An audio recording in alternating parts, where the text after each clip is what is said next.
Hello future খুবিয়ান, আসসালামু আলাইকুম ওরহমতুল্লাহ।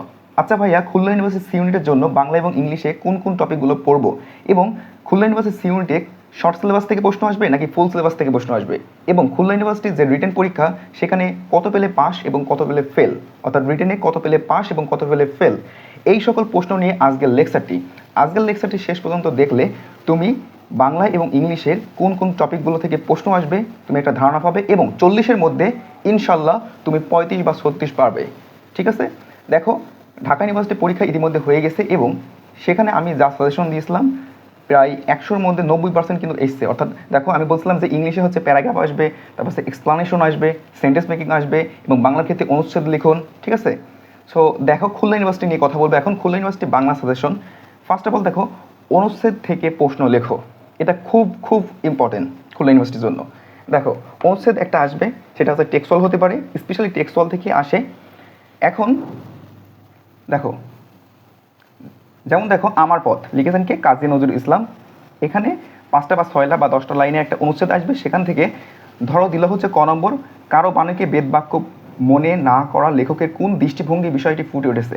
ঠিক আছে, এখন তোমাকে কীভাবে লিখতে হবে যে কাজী নজরুল ইসলাম সুবিখ্যাত প্রবন্ধ গ্রন্থ রুদ্ধমঙ্গল থেকে সংকলিত আমার পথ প্রবন্ধ উল্লেখিত লাইনটির দ্বারা নিজের ভিতরে সত্যের শক্তির প্রতি জোর দিয়েছে। ঠিক আছে, অর্থাৎ তোমাকে যেটা চাবে সেটাই লিখতে হবে।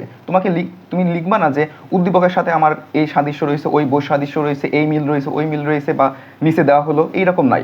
তোমার যেটুকু চাবে সেটুকু অ্যান্সার দিলে তুমি যদি 3 থেকে 4 লাইন লেখো, তোমার কিন্তু ভালো একটা মার্ক অ্যাড হবে। সো তারপর দেখো যে ভুলের মধ্য দিয়ে শিক্ষা গ্রহণের কথাটি বিশ্লেষণ করো, এরকম। ঠিক আছে, তাহলে কি অনুচ্ছেদ থেকে ক খ গ ঘ এইরকম প্রশ্ন লিখতে দিতে পারে। তারপর হচ্ছে একটা উক্তি দেবে, উক্তিটি ব্যাখ্যা করো। এটা হচ্ছে টেক্সচুয়াল আইটেম হতে পারে, বিভিন্ন গদ্য পদ্য নাটক উপন্যাস থেকে দিতে পারে। যে কোন একটা লাইন তুলে দিল যে বলবীর বল উন্নতম শির, শির নেহারি আমায় নতশির ওই শিকর হিমাদ্রি, এই লাইনটা দ্বারা লেখক কি বুঝিয়েছেন। ঠিক আছে, বা 18 বছর বয়স থেকে দিতে পারে, ফেব্রুয়ারি 1969 থেকে দিতে পারে, বা অপরিচিতা থেকে দিতে পারে। ঠিক আছে, সো একটা উক্তি দেবে বা 2টা উক্তি দেবে বা 3টা লাইন দেবে, এখান থেকে কিন্তু ব্যাখ্যা করতে বলতে হবে, মানে ব্যাখ্যা করতে বলবে। তারপর হচ্ছে কি ব্যাকরণ সম্পর্কিত বিষয়গুলি। আচ্ছা, ব্যাকরণ সম্পর্কিত বিষয়গুলি এটা কেরম, যেমন সমাস আর সন্ধির মধ্যে 4টা হচ্ছে ক্যারেক্টারিস্টিক অর্থাৎ বৈশিষ্ট্য লিখতে বলতে পারে, বা বললো যে উপমান এবং উপমিত কর্মধারায় সমাজের 4টা উদাহরণ সহ এর ডেফিনেশন লেখো। ঠিক আছে, এইরকম, বা সন্ধি বা বানান উচ্চারণ। ঠিক আছে, বললো যে 4টি বানানের নিয়ম লেখো, 4টি উচ্চারণের নিয়ম লিখো। এইরকম তোমাদের যে শর্ট সিলেবাসে যেগুলো রয়েছে, যে সকল আইটেমগুলো বাংলা গ্রামারের ক্ষেত্রে, ওইগুলো কিন্তু থেকে আসতে পারে। তারপর দেখো সারাংশ বা সারমর্ম বা ভাব সম্প্রসারণ, মানে হচ্ছে সারাংশ সারমর্ম যে কোনো একটা আসবে, বা ভাব সম্প্রসারণ থেকে কিন্তু যে কোনো একটা প্রশ্ন আসতে পারে 5 মার্কের জন্য। সো এটা কি খুবই ইম্পর্টেন্ট। ঠিক আছে, তারপর হচ্ছে সংক্ষিপ্ত অনুচ্ছেদ। এটা দেখো কেমন সংক্ষিপ্ত অনুচ্ছেদ হচ্ছে, যেমন জুলাই যে অভ্যুত্থান হয়েছে, ঠিক আছে, যেমন দেখো করোনা ভাইরাস, এই করোনা ভাইরাসের সংক্ষিপ্ত অনুচ্ছেদ অর্থাৎ প্যারাগ্রাফ টাইপের তোমাকে লিখতে হবে, বা বলো যে জুলাই অভ্যুত্থান থেকে তুমি কিছু লাইন লিখো।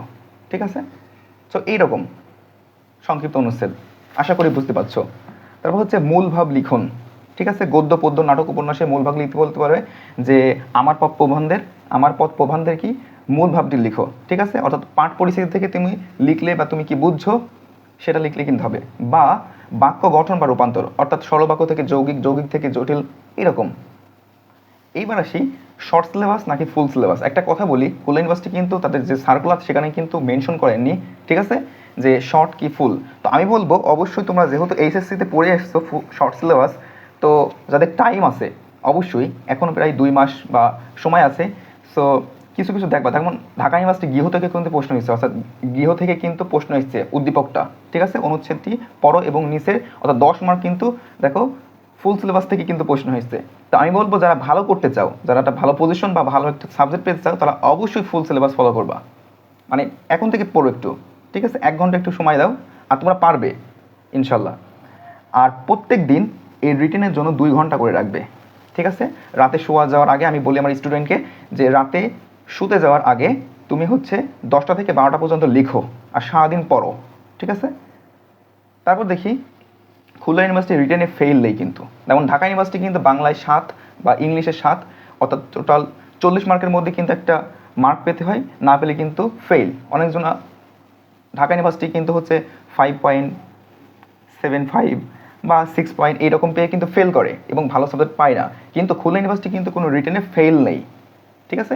এখন খুলনা ইউনিভার্সিটি যে এমসিকিউ আসবে সেটা হচ্ছে 60 মার্কে, সেই 60 মার্কের মধ্যে 18+ নাম্বার পেলে তুমি কিন্তু পাস, তারপরে কিন্তু তোমার রিটেন খাতাটা দেখা হবে, ঠিক আছে। সো এমসিকিউ অবশ্যই ভালো করবে। আর এই যেগুলো বললাম অনুচ্ছেদ থেকে প্রশ্ন লিখুন, এই যে 1 থেকে 7টা এই আইটেমগুলো স্ক্রিনশট রাখতে পারো, এই আইটেমগুলো পড়লে ইনশাল্লাহ কভার হয়ে যাবে। এইবার দেখি ইংলিশের ক্ষেত্রে, খুলনা ইউনিভার্সিটির ইংলিশের ক্ষেত্রে দেখি ফার্স্ট অফ অল হচ্ছে প্যারাগ্রাফ। এটা হচ্ছে টেক্সট থেকে আসতে পারে বা নন টেক্সুয়াল আইটেম থেকে আসতে পারে। টেক্সট থেকে কি আসতে পারে, যেমন ডায়াসপোরা, অ্যাডোলেসেন্স এইরকম। তারপরে নন টেক্সুয়াল যে এই যে আমরা হচ্ছে যে জেনারেশন জেড, তারপর ঠিক আছে, বা হচ্ছে আপরাইজিং যে জুলাই অভ্যুত্থান, জুলাই মুভমেন্ট, ঠিক আছে। এইরকম টাইপের হচ্ছে রিসেন্টলি কোনো অ্যাচিভমেন্ট বা রিসেন্টলি কোনো হচ্ছে ঘটে যাওয়া কোনো ঘটনা থেকে কিন্তু নন টেক্সুয়াল এগুলোতে কিন্তু আসতে পারে। তারপর হচ্ছে সেন্টেন্স মেকিং, খুবই গুরুত্বপূর্ণ প্যারাগ্রাফ। সেন্টেন্স মেকিং 5টা ওয়ার্ড দেবে, 5টা ওয়ার্ড তোমার টেক্সুয়াল অর্থাৎ টেক্সট বুক থেকে দিতে পারে বা অন্য কোনো হচ্ছে একটা আইটেম থেকে কিন্তু দিতে পারে। তারপর হচ্ছে এক্সপ্লানেশন, এটা তোমরা জানো যে কোনো পোয়েম বা প্যাসেজ বা প্রভাব যেটা ঢাকা ইউনিভার্সিটি দিয়েছে, ঠিক আছে, প্রভাব থেকে একটা প্রভাব তুলে দেবে 2টা লাইন, সেখান থেকে কিন্তু তোমাকে এক্সপ্লেন করতে হবে সেটা দ্বারা তুমি কী বোঝো, ঠিক আছে। পোয়েম থেকে দিতে পারে, ডিম থেকে দিতে পারে, স্বপ্ন, প্যাসেজ কোনো একটা প্যাসেজ থেকে দিতে পারে 2-1টা লাইন। তারপর হচ্ছে ট্রান্সলেশন, এটা হচ্ছে বাংলা থেকে ইংলিশ বা ইংলিশ থেকে বাংলা, যে কোনো একটা কিন্তু 5 মার্কের জন্য দিতে পারে, খুব important. Translation, explanation, sentence making, paragraph, এই 4টা থেকে প্রশ্ন আসবেই ইনশাআল্লাহ। তারপর হচ্ছে ক্লোজ টেস্ট উইথ ক্লু এবং উইদাউট ক্লু, এটা টেক্সুয়াল হতে পারে, নন টেক্সুয়াল হতে পারে, ঠিক আছে। অর্থাৎ তোমার ক্লু দেবে, ক্লু থেকে হচ্ছে যে গ্যাপ ফিলিং দেবে, এরকম গ্যাপ দেবে, এই গ্যাপে কী হবে তোমার হচ্ছে ক্লু দিতেও পারে আবার নাও দিতে পারে। সো এটা ইম্পর্টেন্ট, প্রথম 4টা অনেক ইম্পর্টেন্ট, অর্থাৎ paragraph, sentence making, explanation and translation. তারপর হচ্ছে কম্প্রিহেনশন। আচ্ছা, কম্প্রিহেনশন কি অনেকে না বুঝতে পারে। আচ্ছা দেখো তোমাদের জন্য কম্প্রিহেনশন দেখো, একটা হচ্ছে প্যারাগ্রাফ টাইপের দেবে, প্যাসেজ টাইপের দেবে, যেমন water water everywhere and all the boats did sink. এই যে একটা প্যারাগ্রাফ দিল, 10টা বা 15টা হচ্ছে লাইন দিল, তারপর বললো যে দেখো what according to you are the significance of water, ঠিক আছে। তোমার মতে পানির যে তাৎপর্য বা গুরুত্বপূর্ণ সেটা তোমার লিখতে হবে, ঠিক আছে, এই প্যাসেজের আলোকে বা তোমার আলোকে। এরকম কয়েকটা প্যাসেজ দেবে, প্যাসেজের আলোকে তোমাকে 5টা কি 6টা প্রশ্নের আনসার দিতে হবে। যেমন দেখো, why did the Mughal found their capital on the bank of the Buriganga, এরকম। তারপরে how do you mean by the word, এইরকম টাইপের কয়েকটা এ থেকে শুরু করে ই পর্যন্ত কিন্তু তোমাকে এক্সপ্লেন করতে পারবে বা প্রশ্নের আনসারগুলো লিখতে হবে। এটা হচ্ছে কম্প্রিহেনশন। প্যাসেজ দেবে, প্যাসেজ থেকে কিন্তু তোমাকে লিখতে হবে এবং তোমার অপিনিয়ন চাইতে পারে। তারপর হচ্ছে কি ট্রান্সফরমেশন অফ সেন্টেন্স বা কমপ্লিটিং স্টোরি, অর্থাৎ ট্রান্সফরমেশন অফ সেন্টেন্স তোমরা জানো, সিম্পল থেকে কমপ্লেক্স, অ্যাফার্মেটিভ থেকে negative, complex to simple, compound to simple, এইরকম টাইপের, ঠিক আছে। এখন আসি যে শর্ট সিলেবাস যে টপিকগুলো আছে, যেমন ন্যারেশন, ভয়েস, সেগুলো কিন্তু দেখতে হবে। অর্থাৎ তোমাদের যে শর্ট সিলেবাস রয়েছে সেই শর্ট সিলেবাসে দেখবা এই আইটেমগুলো ছাড়াও কিছু কিছু আইটেম রয়েছে, যেমন হচ্ছে কি ন্যারেশন, ভয়েস, এগুলো রয়েছে, এইগুলো কিন্তু দেখতে হবে, ঠিক আছে।